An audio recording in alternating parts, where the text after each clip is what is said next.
Bienvenue dans ce tutoriel numéro 26. Dans le précédent, nous avons vu le circuit imprimé et le câblage de l'interface d'accès autonome. Dans cette vidéo, nous allons nous intéresser à la partie software du circuit. Dans un premier temps, je vous propose un complément d'information sur l'installation de l'interface.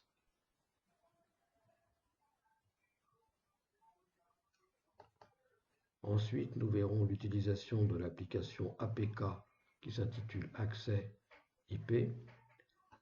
En 2, on verra l'utilisation du code d'accès pour entrer en live. Et en 3, on étudiera le logiciel d'accès en pseudo C++ à téléverser dans le microcontrôleur Wemos. Complément d'information sur le câblage du circuit. Ne pas oublier de raccorder les composants suivants lors de l'installation. Les condensateurs en parallèle sur les pouces-contacts P1 et P2 limitent les parasites engendrés par l'utilisation de ces pouces-contacts. Les diodes en parallèle sur les serrures limitent les surtensions engendrées par l'utilisation de celles-ci. Idem pour les diodes en parallèle sur les relais.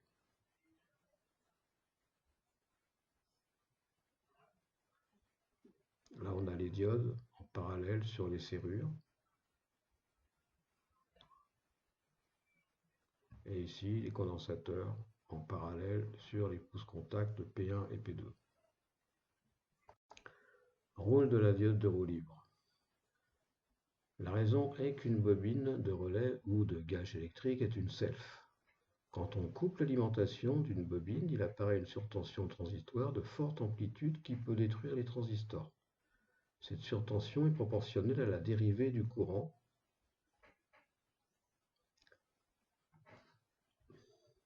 UL égale moins L dI sur dt. Le signe moins est nécessaire pour la cohérence car la bobine est considérée comme un générateur. Dans la figure de gauche, lorsque le circuit de commutation n'est pas protégé, la FEM d'auto-induction peut être importante, voire même très importante. En utilisant la loi des mailles, on a VCE égale VCC plus UL, qui peut détruire le transistor.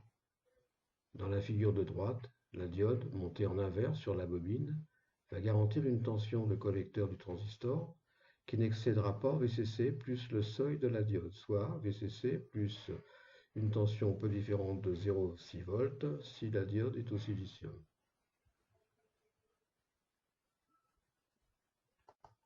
Utilisation de l'application Accès IP. Configuration de l'adresse IP. En 1, on clique sur l'icône représentant un clavier avec une main. En 2, un écran s'ouvre permettant 3 possibilités. On clique sur www afin d'accéder au serveur d'accès directement. Cette option permet d'ouvrir les portes avec les commandes sur le téléphone. En 3, une page web non disponible s'affiche car le serveur d'accès n'est pas configuré. On coche la case IP du serveur WAN en haut à gauche de l'écran. Une fenêtre s'ouvre en bas de l'écran nous permettant d'entrer l'adresse IP statique ou locale du serveur d'accès. Ensuite, on clique sur Val pour l'enregistrer. Et en 4, on accède au serveur qui nous envoie sa page web, qui est composée d'une porte 1 avec un bouton permettant l'ouverture de celle-ci, une porte 2 avec un bouton permettant l'ouverture aussi de cette porte 2, et un état des portes, à savoir si elles sont ouvertes ou fermées. Configuration de l'adresse MAC du module Bluetooth HC06. Pour le paramétrage du module Bluetooth HC06, voir le tutoriel dièse 16. Ce module devra être configuré à 9600 bits par seconde.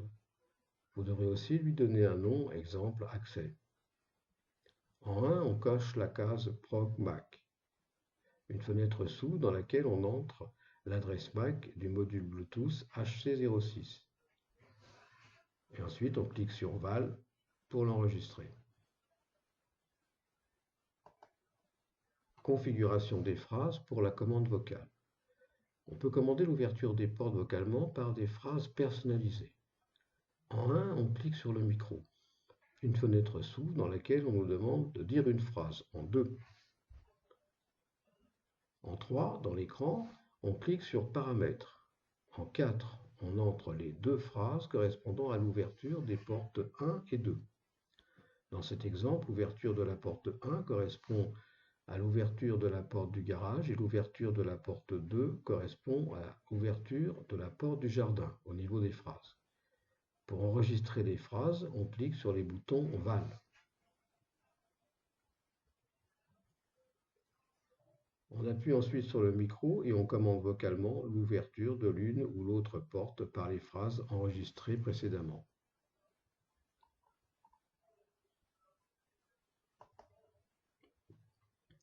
Si on cite la phrase « Ouvre la porte du garage », le serveur nous répond en envoyant sa page web qui nous indique l'ouverture de cette porte en bleu. Ouverture de la porte du garage. En 7, idem qu'en 6, mais avec une réponse en vert pour l'ouverture de la porte du jardin. En jaune, en dessous du micro, en 7 et en 6, s'affiche la phrase que la reconnaissance vocale a compris. Elle doit rigoureusement correspondre à la phrase enregistrée.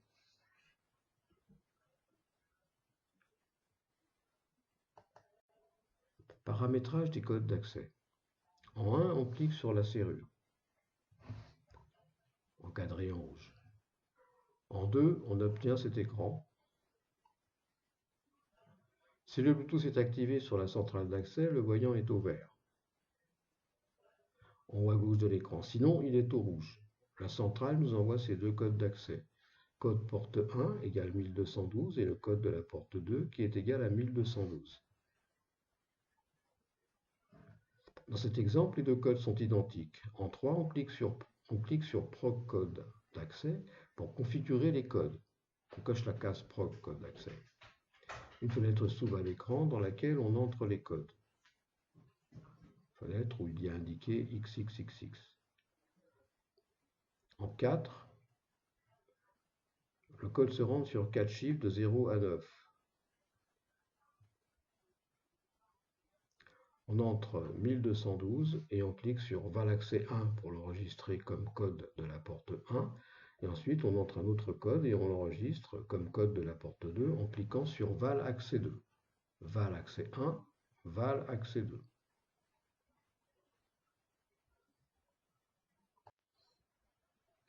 Afin d'entrer le code d'accès au clavier qui n'est constitué que d'un pouce contact, au repos, la LED rouge clignote avec une période de 200 millisecondes environ. Le code se rentre sur 4 chiffres de 0 à 9, en commençant par le poids des 1000 ou puissance 3. Ensuite, on entre les centaines, 10 puissance 2, ensuite les dizaines, 10 puissance 1, et pour finir, les unités, 10 puissance 0. Exemple, pour rentrer le code 1212, au niveau du rang 1000, 10 puissance 3, appuyons sur Prog en maintenant l'appui. Ensuite, allumage, la LED jaune s'allume, on compte les impulsions d'allumage sur la LED rouge, soit un allumage, et on lâche la touche Prog. Ensuite, on entre les centaines, 10 puissance 2, appuie sur Prog en maintenant l'appui, la LED jaune s'allume, on compte les impulsions d'allumage sur la LED rouge, soit 2 allumages, on lâche la touche Prog. Ensuite, on passe aux dizaines, 10 puissance 1, appuie sur Prog en maintenant l'appui, allumage de la LED jaune, on compte les impulsions d'allumage sur la LED rouge, soit un allumage, on lâche la touche Prog, et on passe aux unités, 10 puissance 0, appuie sur Prog de nouveau, en maintenant l'appui, allumage de la LED jaune, on compte les impulsions d'allumage sur la LED rouge, soit 2 allumages, et on lâche la touche Prog.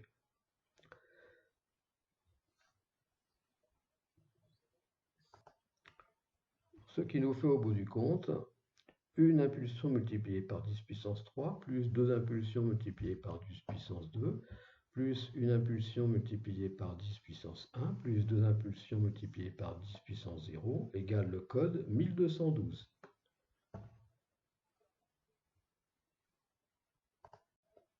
Cette procédure d'accès est la même pour les deux portes.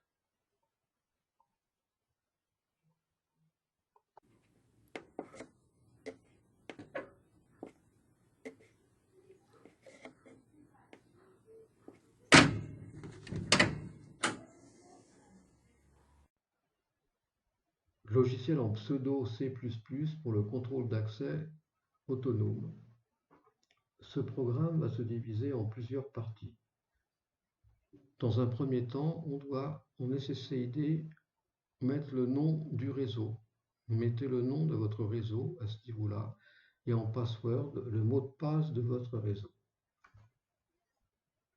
Ensuite, ici, au niveau initialisation, dans cette première ligne, on va chercher dans la bibliothèque le fichier ESP8266 Wi-Fi et on incorpore le code dans le programme et on fait la même chose pour gérer la mémoire flash ou le EEPROM.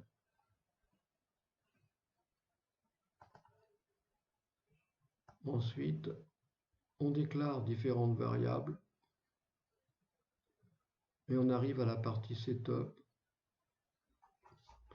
où on configure les PROM, le port série et les différents ports d'entrée et sortie du microcontrôleur.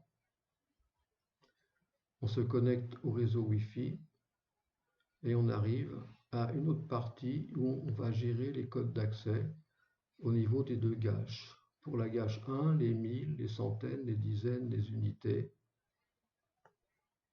Et pour la gâche 2, la même chose. Dizaines, les 1000, les centaines, les dizaines, les unités. Ensuite, on va passer à la phase réception des données en Bluetooth qui va nous permettre de gérer les codes d'accès et d'envoyer l'état des différents codes d'accès et des gâches à l'application accès IP.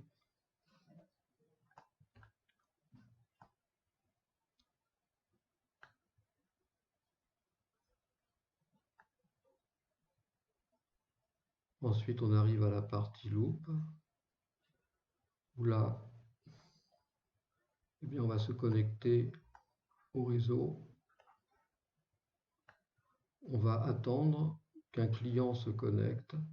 Et quand un client, c'est-à-dire l'application accès IP, se connectera au serveur,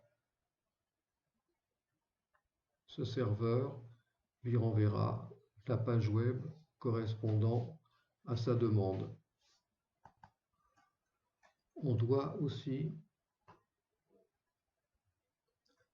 configurer la carte réseau et comme type de carte, vous devez sélectionner la carte Wemos D1R1 que l'on trouve dans le gestionnaire de cartes qui se trouve ici concernant le SP8266. Wemos D1R1. Ensuite, on sélectionne le port de communication et on téléverse le programme dans le microcontrôleur Wemos.